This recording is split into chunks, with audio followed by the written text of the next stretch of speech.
C'est le crime de trop pour ces Brésiliens résidant de Sao Paulo et ses autochtones. Leur écornement est total, même s'ils refusent de se résigner.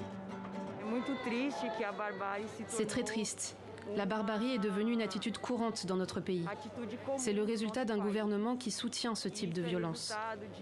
Je suis ici parce que c'est le moins que l'on puisse faire pour manifester en mémoire de Dom et Bruno, mais aussi des indigènes. En moins de 48 heures, l'enquête s'est accélérée. La mort de l'expert indigène Bruno Pereira et du journaliste britannique Dom Phillips ont été officiellement confirmées, après l'identification de leurs restes par des experts.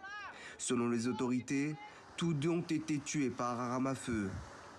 Pour la police, les deux suspects arrêtés hier ont agi seuls, une version que l'Union des peuples indigènes de la vallée de Javari réfute. La dernière fois que le journaliste et l'expert ont été vus ensemble, ils étaient dans une zone qui connaît une escalade de la violence armée, suite au déploiement de multiples trafics.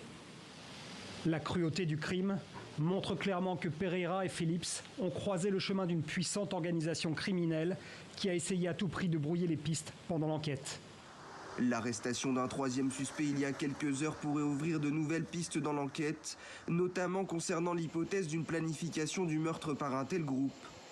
Selon les médias locaux, la police est à la recherche d'un quatrième suspect, une information qui n'a pas encore été officiellement confirmée.